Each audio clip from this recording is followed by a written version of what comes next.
Welcome back to Bears News Fan Report. I'm here with you one-on-one to break down every move, every whisper, and every hidden angle around our Chicago Bears. If you stay with me until the end, I'm going to walk you through why people around the league are connecting the dots between the Bears and a young quarterback stuck in a messy situation in New Orleans, how that ties into the trade deadline talks we already know about, what it would mean for Caleb Williams, and why this could be the kind of quiet move that pays off huge in a playoff race. I'm not dropping the name right away, because the context matters, and when you hear it in the full picture, it hits different. Let's start with what we already know about this front office. Since Caleb Williams arrived, the Bears have stopped acting like a rebuilding team and started acting like a team that expects to be in the mix every single year. The roster tells that story. Real investment on the offensive line, real weapons on the outside, a defensive front that can actually close games,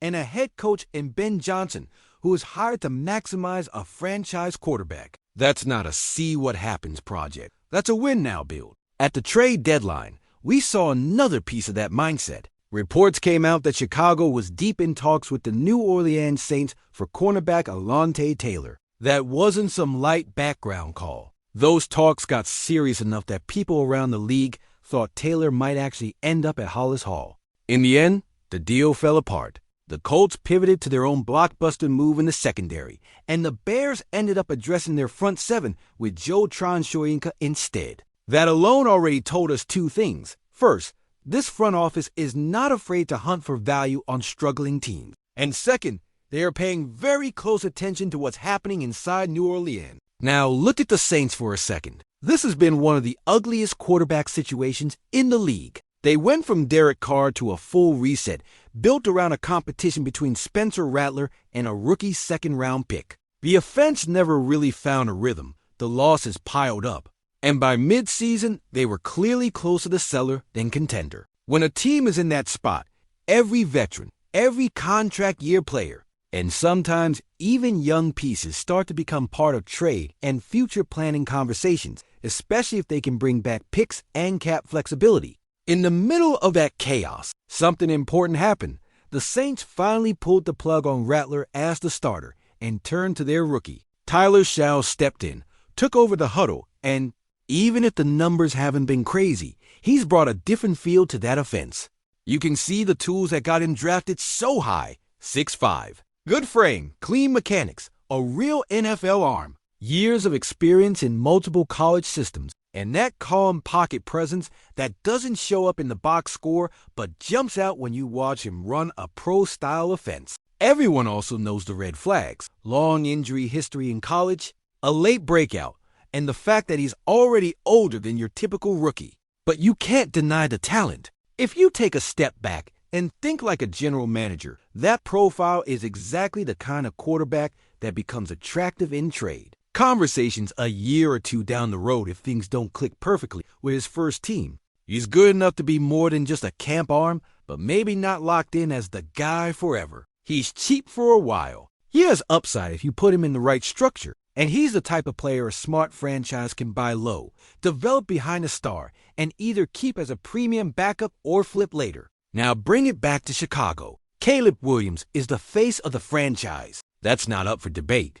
But if you look at the depth chart behind him, you see why this rumor about a potential connection with Tyler Shough is starting to feel more logical than crazy. Tyson Bagent has proven he can get you through games. Case Keenum is the classic veteran you trust in a pinch, but long-term, is there a high-ceiling option in that room who can both push the starter in practice and protect the season if something happens? Is there someone who fits Ben Johnson's scheme as a rhythm passer off play action, who can attack intermediate windows and operate an FL-level concept menu if he ever has to step in? That's where Shough's name quietly comes in. Inside league circles, the thought isn't that the Bears are about to blow everything up for a quarterback. It's that, after sniffing around the Saints for a defensive back at the deadline, Chicago might already have the relationship and the scouting work in place to pivot to a different type of asset if New Orleans leans fully into a reset. You already did the homework on their roster for Alontae Taylor. You already had the conversations. You already have a feel for their front office's expectations. It would not be a shock if, in those talks, or in follow-up calls. The question of what's the price for your young QB if you decide to go another direction has at least been floated. On the field, the fit is actually pretty interesting. Shao was built in college around timing concepts, heavy play-action usage, and an offense that asked him to read the full field, not just half-field, college-style stuff. That overlaps nicely with what Ben Johnson likes to do. Marry the run and pass, dress plays up with motion, create defined reads, but still let the quarterback attack all levels of the field. You drop a player like that into a room where Caleb is the clear number one, and suddenly your scout team reps, your preseason snaps, your insurance policy all look a little different. You're not just surviving if your starter misses time. You have a guy who, with the right game plan, can keep your season on the tracks. There's also a strategic layer the front office can't ignore. Caleb is still on his rookie deal, but he's not going to be cheap forever. The Bears are already building a structure you typically see around high-end quarterbacks. Strong line, young receivers on rookie contracts, complementary defense. To keep that window open, you want cost-controlled talent in the backup quarterback slot, not an expensive veteran who eats cap space without offering long-term upside. Shao, on his rookie deal, checks that box. If he develops well behind Caleb, he becomes one of the most valuable assets in football, a backup with starter traits in a quarterback-driven league. Of course, there are real questions. Shao's durability isn't a small concern. We saw multiple serious injuries across his college years, and the physicality of the NFL only magnifies that risk. You also have to ask whether it's smart to bring in a young quarterback with some profile and noise around him when you're still shaping Caleb's leadership and ownership of the locker room. You don't want a controversy where there is none. The balance here is delicate. Bring competition and quality without feeding nonsense narratives. That's why, if the Bears ever move on this, it has to be presented and handled very clearly. Caleb is the guy. Shao will be the understudy, full stop. From the Saints side, it's all about timing and direction. If Shao tears it up in his starts, they're not moving it. He becomes their future. But if he's good, not great. If the record stays bad,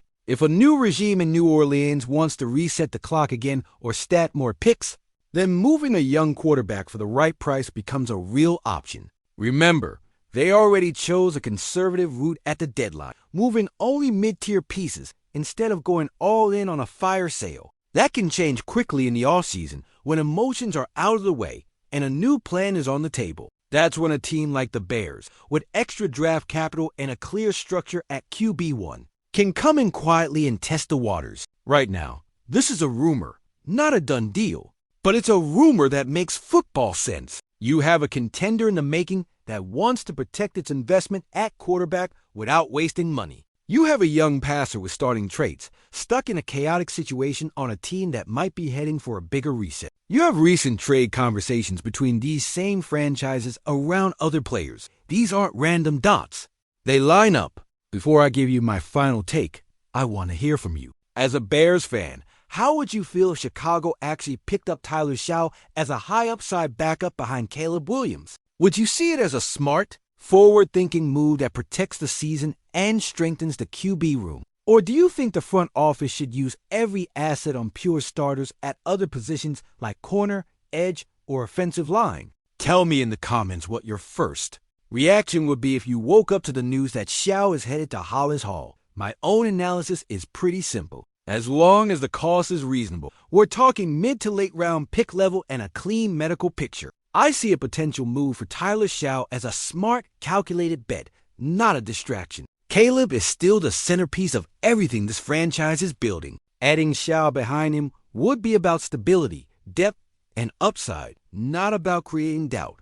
In a league where one bad hit can change your season, having another quarterback in the room who understands pro concept, can execute a real NFL game plan, and still has room to grow is exactly the kind of edge a serious team looks for. If you're like me and you want the Bears to stay aggressive and think 2 steps ahead of the rest of the NFC, make sure you stay close to what we do here. Hit that subscribe button, leave your like, and share this video with that friend who lives checking Bears rumors on their phone all day. This is Bears News Fan Report. I'll keep bringing you fast updates, deep analysis, and that honest fan perspective you don't get on national TV. Thanks for hanging out with me, and I'll see you in the next breakdown.